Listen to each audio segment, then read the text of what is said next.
এই তিন আইটেমের তরকারি দিয়ে কিন্তু এই মাছের মাথাগুলো দিয়ে রান্না করবো, সাথে কিন্তু একটু টুলি লেজটাও দিব, সাথে কিন্তু এই যে একটু পানিও আছে, এই পানিটা দিয়ে কিন্তু তরকারিটা কষাবো। এই যন্ত্রণাই যে এখন আমার কোলে, এখন কিন্তু পরিমাণ মতো পানি দিয়ে দিন। ছোট কাটা বেশি না, বাইঙ্গা রান্না করলে কিন্তু বেশি কাটা হয়ে যায় আর খাইতে কিন্তু তখন বিরক্ত লাগে। তিন আইটেমের তরকারি দিয়ে রান্না করলাম, বেশি মজা হইব। এখন আমি আমার পাঙ্গাস মাছটা বুনা করে নিব। আসসালামু আলাইকুম, সবাই কেমন আছেন? আশা করি সবাই ভালো আছেন। এই যে এখানে কিন্তু পাঙ্গাস মাছ ভাজা রাখছি, আর হচ্ছে যে ইলিশ মাছের মাথা ছোট কিন্তু একটা লেজের পিসও আছে। এই মাথাগুলো দিয়ে কিন্তু আমি এখানে এই যে তরকারি কাটা রাখছি, কাঁকরোল, আলু, তারপরে হচ্ছে যে ভেন্ডি। এই তিন আইটেমের তরকারি দিয়ে কিন্তু এই মাছের মাথাগুলো দিয়ে রান্না করবো, সাথে কিন্তু একটু টুলি লেজটাও দিব।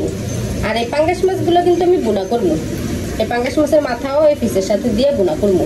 আর এখানে কিন্তু পেঁয়াজ ভাজতে বসিয়ে দিচ্ছি। এই যে এখন কিন্তু আমি কাঁকরোলের তরকারিটা বসাবো। পেঁয়াজটা কিন্তু আমার ভাজা হয়ে গেছে, এখন দিয়ে দেবো এই যে একটু জিরা বাটা আর একটু রসুন বাটা। এই মশলাটাও কিন্তু ভাজা ভাজা করে নিব।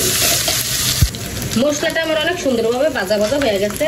এখন একটু পানি দিয়ে হলুদের গুঁড়া, মরিচের গুঁড়া, লবণ, তারপরে হচ্ছে যে একটু ধনিয়ার গুঁড়া, এগুলো কিন্তু দিয়ে ভালোভাবে কষিয়ে নিব। দিয়ে দিলাম পরিমাণ মতো লবণ। এখন দিয়ে দিলাম হলুদের গুঁড়া, যারে সারা তরকারির কালার ফেপাইসা দেখা যাইব। এখন দিব মরিচের গুঁড়া, মরিচের গুঁড়া একটু বেশি দিলাম। এখন একটু ধনিয়ার গুঁড়া দিব, অল্প পরিমাণে কিন্তু দিচ্ছি, 1 চামচের মতো। এইখানে মশলাটা ভালোভাবে কষাবো। এই যে দেখেন মশলাটা কিন্তু আমার 2-3 মিনিটের ভিতরেই কষানো হয়ে গেছে। এখন এতে লাগা যেতেছে নিচ দিয়া। এখন কিন্তু আমি আমার তরকারিটা দিয়ে দিব, 3 আইটেমের তরকারি, সাথে কিন্তু এই যে একটু পানিও আছে, এই পানিটা দিয়ে কিন্তু তরকারিটা কষানো। এগুলো কিন্তু ভালো পানি, তরকারি ধুয়ে আমি অল্প পরিমাণে পানি রাখছি আর কি তরকারিটা কষানোর জন্য। তরকারিটা আমার কষানো হয়ে গেছে গিয়া। এই দিক দিয়ে 3বার বাচ্চারে ঘুম পাড়িয়ে আইছি, 3বার উঠতেছে আমার না দেখা কান্নাকাটি। এদিক থেকে এদিক ফিরে চোখ মিলা চাই আমি আসি দি, দেখে আমি নাই, কান্নাকাটি। আধা ঘন্টা হইব।